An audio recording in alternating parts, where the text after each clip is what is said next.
Today we're getting into the latest Tesla news, including Ford partnering with Tesla, Tesla's new factory, big Model Y feature upgrades, upgrades to the Cybertruck, and more, so let's get into it, and a special thanks to Fantic for sponsoring this video.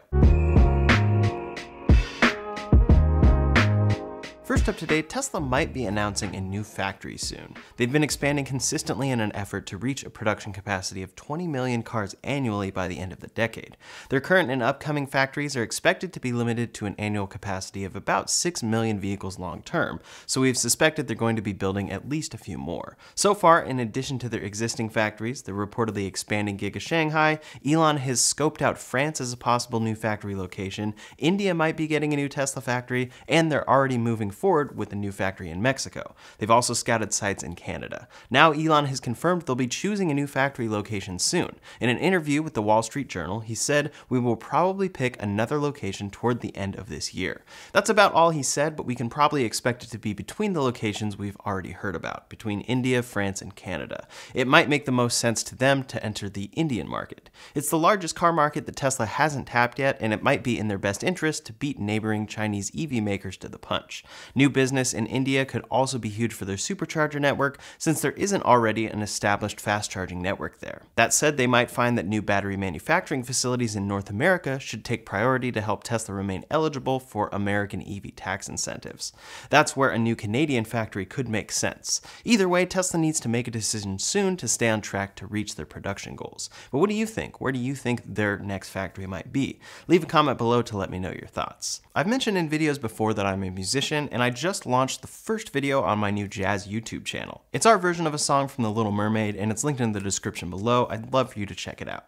Next up today, we have some really big news from Tesla and Ford. One thing that is very clear with Tesla is how much better their supercharger network is than any other third-party charging network. Today, it's one of the absolute biggest advantages of buying a Tesla over any other EV. Tesla has started opening their network up very slowly to other EVs in the US, but Ford has officially announced that they're partnering with Tesla to provide superchargers to Ford owners. Quote, "Starting early next year, Ford EV customers will have access to more than 12,000 Tesla superchargers across the US and Canada. The way this will work is that with the EVs Ford has shipped so far, the Mach-E, F-150 Lightning, and E-Transit van, Ford will be offering an adapter and software integration. These customers will be able to pay through Ford Pass or Ford Pro Intelligence directly using Tesla's supercharging API. It should prove to be a really seamless integration that doesn't require their customers to download the Tesla app or the charging station to have an adapter." Right there, that is huge news. It shows that an established legacy automaker is clearly recognizing Tesla's lead, and that Tesla is truly willing to partner and open up chargers for other brands. Ford posted a photo of a normal supercharger with an F-150 Lightning in front and said, "Coming soon, more locations to charge your Ford electric vehicle, thousands of them." While this is very big news for future Ford customers and just the EV industry as a whole, I think the bigger news is that Ford in 2025 will be adopting Tesla's charging standard. Thus far, all EVs besides Tesla's in the US have been using CCS. This connector does the job but isn't future-proofed like Tesla's connector and is far larger. This image shows just how much smaller Tesla's connector is, and on the technical side it works much better too. Tesla opened this up calling it the North American Charging Standard recently, and Ford has now confirmed that in 2025 their next generation vehicles will have this connector built in. Ford will be entirely ditching CCS in favor of Tesla's connector. Then their vehicles won't even require an adapter to use Tesla superchargers. Ford reportedly said one of their biggest motivations here was Tesla's supercharger reliability being ahead of the competition.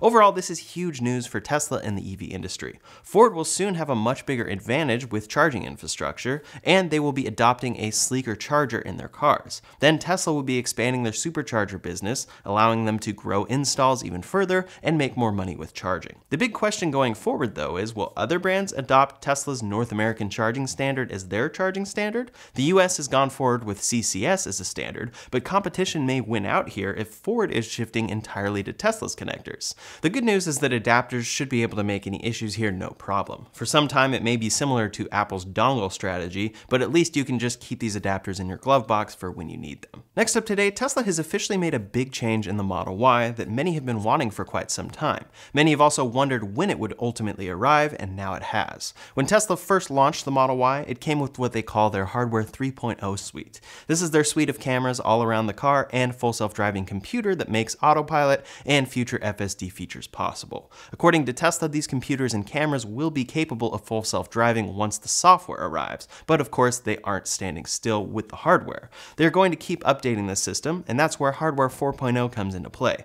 For a while now, we've known about Tesla's upgrade to Hardware 4. It will be bringing a fully updated FSD computer, and the big one, a change from 1.2 megapixel cameras to 5 megapixel cameras. That immediately makes all 8 cameras around the car that much better, but there are other changes as well. Tesla is rumored to be adding back radar sensors with Hardware 4, however, we've yet to see this confirmed. In March, we saw first Hardware 4 vehicle deliveries on their expensive cars. They shipped the Hardware 4 upgrade on the Model S and X. Since then, this updated camera and computer suite has been shipping on those cars, while the Model 3 and Y have remained on the previous generation. Now, Tesla has officially made this change on the Model Y. Before we go any further, I'd like to thank today's sponsor, Fantic. The Fantic V7 is a compact, cordless, handheld vacuum that's perfect for storing in your car for quick cleanups, as well as deep cleans. It provides high suction power while being quieter than a hairdryer. It comes with a color TFT screen that shows you the state of the vacuum, gear, power, and suction level, so customizing your cleaning experience has never been easier. Best of all, it's super lightweight, weighing just 1 pound. I can clean my entire car without my arm getting tired. It also comes with a USB-C charging cable that you can use in your house, in your car, or just about anywhere. That makes it very convenient to charge on the go, so it's always ready in case of spills, beach sand, or road dirt. I'd highly recommend this to anyone who has kids as well. This vacuum has twice the suction power of other handheld vacuums its size, but the motor will last about 10 times as long. This model just won the 2023 IF Design Award as well, a prestigious award that promotes design and its social significance. To get 20% off of the Fantic V7 Pocket Car Vacuum, use code RYANV7AMZ and apply a coupon with the link in the description below. Check it out. Quietly, Tesla shifted current production Model Ys to this new sensor suite, and this was confirmed in a few ways. First, Not a Tesla app noted that cars in inventory were specifically fitted with this updated hardware. They heard this from a source and then confirmed it on a vehicle's inventory page. When looking at the VIN details, we can clearly see that it has APHW4. At the very least, that means the Model Y being made today in California now has 5 megapixel cameras all over and the latest improved FSD computer. This should future-proof these cars even further for new Tesla self-driving features. The Kilowatts looked at Tesla inventory cars as well and found a few Model Ys with these upgrades in San Francisco. Separately, Zach found a few in Burbank with the camera upgrades. For now, it seems that inventory is mixed, so customers taking delivery soon may get this upgrade while others may get Hardware 3. The important thing to note is that regarding features delivered today, there isn't much difference between these systems. It really will come into play long-term with upgrades and FSD updates from what we can tell. Hardware 4, at least so far as well, does not appear to add front bumper cameras or front bumper radar like many expected. So the issues many hoped that this system would fix will likely remain until Tesla makes a larger change here. People are still hoping Hardware 4 will be better when FSD makes unprotected turns though. This is a pretty big change for these cars that makes their cameras much better than before, so it will be interesting to see how Tesla navigates this transition. I know I'd want this new feature on a Model Y if I was about to take delivery. That said, they are making this transition slowly where there isn't a huge noticeable improvement yet, so I wonder how long it will be before we can really see a need for this new hardware. Next up today, some Cybertruck updates. A new photo of the truck's interior has surfaced online, and it's a little different than we were expecting. Tesla has been very careful to keep the finalized version of this truck a secret ahead of it entering production, so we haven't been entirely sure of how it may have changed in the last few months. They have brought out prototypes at their events though, most recently their annual shareholder meeting, where we got a good look at the mechanics of the retractable tonneau cover and adaptive air suspension. The interior has pretty much only been seen through windows though. Now, new photos posted on a Cybertruck owners forum are showing us some unexpected features. First, the steering wheel is a departure from anything we've seen on Tesla's other vehicles. It's not quite as rectangular as the yoke on the Model S and X, and not quite as circular as their round steering wheel option. Instead, this appears to be a sort of hybrid between the two that might be intended to replace there being two options. This photo is pretty blurry when you zoom into the buttons, but from what I can tell, there isn't a horn button. On the far left, you have your right and left turn turn signal buttons, then the scroll wheel and headlights. On the far right, you have your voice command button, wipers, and the other scroll wheel. To the left of that, though, the buttons are in a different configuration. On their current yoke design, there's a cruise control light right above the right scroll wheel, and directly to the left of that is a little trumpet icon for the horn. On this new design, that cruise control light appears to be to the left of the scroll wheel, and there's a new symbol above it. To me, that looks like a phone icon. If it is a horn icon, it's a new symbol, but a trumpet seems to be pretty universal. We saw Tesla possibly testing a physical horn on their current yoke design as early as last January, but we haven't seen any sign of it since. That might mean that after years of people complaining that the horn isn't in the center of the wheel like every other car on the road, Tesla has made this change for the Cybertruck. If they were going to do that, it would make sense that they're doing it after first redesigning a new kind of steering wheel. It also doesn't have stalks, so drivers will be shifting on screen, and the interface here has a cyber flare but is largely taken directly from the Model S and X as shipped today. The center console in this photo is entirely updated and includes a large sliding drawer. Then there is a large pass-through where front passengers can store cargo, and that's great to see in full detail. While the dash piece itself remains white, it seems that Tesla has done away with the original marble look of it, but behind that we can see the Alcantara-style dash itself. This is what Tesla is rumored to be changing to in the Model 3 and Y, so this could be our first peek at what that may look like in practice. Overall, Tesla seems to be blending the cyber look with practicality, especially ditching the full yoke. I'm curious to see how well shifting on screen goes over though with such a massive truck. We've seen other interior photos before like this one, but now we know that the sliding drawer will cover up those cup holders and wireless phone chargers.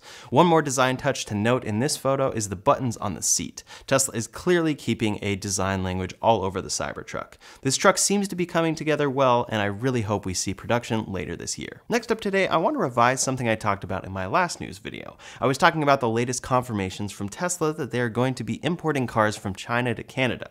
That means that Tesla is indeed importing cars from China to North America, and I had remembered Reuters reporting about this back in November of last year. At the time, Elon said it was, quote, false. So I said this. Now it's coming true, and it'd be interesting to find out how this change occurred. Perhaps Elon was just lying here, or Tesla wasn't planning to at the time and has since changed course. A lot can happen at Tesla in 6 months. I also thought this was confirmed since Reuters themselves reiterated this in their recent article, saying Reuters had reported in November Tesla had considered plans for exporting made-in-China vehicles to North America. After the Reuters report was published, Tesla CEO Elon Musk, in a Twitter post, had said false without elaborating. Well, as it turns out, back in November, Reuters was actually reporting that Tesla would import their vehicles from Shanghai to the US exclusively. They did not say broader North America. So Reuters' report in November was indeed false, and Tesla is importing cars from China to Canada, which is very different from Reuters' report that Elon rightly called false. Just wanted to clear that one up since we now know the full story, and how Reuters is trying to cover up their own mistake here, even by changing the original article.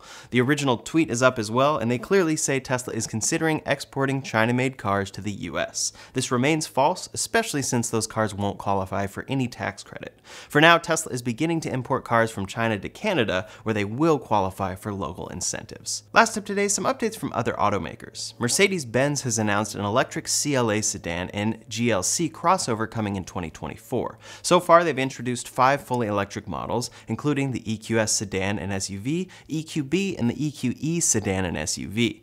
While they've said that EVs are the future, their upcoming vehicles will be a mix of EVs and ICE vehicles for now. Like many other legacy automakers, their EV business as a whole isn't expected to be as profitable as their existing business for a while. The upcoming CLA sedan, though, is going to be in direct competition with the Tesla Model 3. It's expected to have a 400-mile range and will be arriving in the US next year. It'll reportedly be a little bigger than its ICE counterpart, but with a sleeker design and will have the same futuristic interior. Then the GLC will be replacing the EQC crossover, which was the company's first EV in the US. That one should have about a 300-mile range and a new design. They also announced a new electric Sprinter van, as well as mid-size luxury vans and several electric camper vans that they'll be unveiling later. Their plan is to be all electric by 2030, where market conditions allow it, so likely in California first.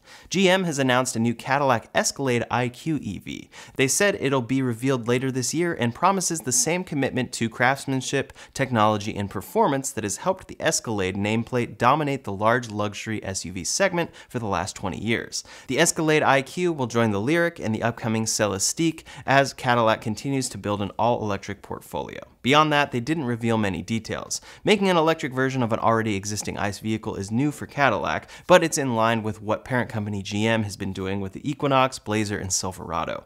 It's looking like this new EV is going to be even bigger than the current Escalade, and that's unfortunate to see. If GM were to make a new Bolt on the Ultium platform, they could make about 4 of them with the resources it will take to make one of these monsters. But that seems to be Cadillac's brand. In the coming years, they might learn the hard way that you can't produce these cars at scale and make a significant profit, but we'll have to see. NIO has officially launched a new ES6 SUV, which was revealed back in 2018 and went on sale the next year. Since then, it's made up around half of their sales every year. This is their second generation EV platform, and it's their least expensive SUV. The new ES6 features a more aerodynamic exterior design with intelligent multi-beam headlights and low wind resistance. It's slightly bigger than the last generation and will have 482 horsepower for a 0 to 62 miles per hour or 0 to 100 kilometers per hour in 4.5 seconds.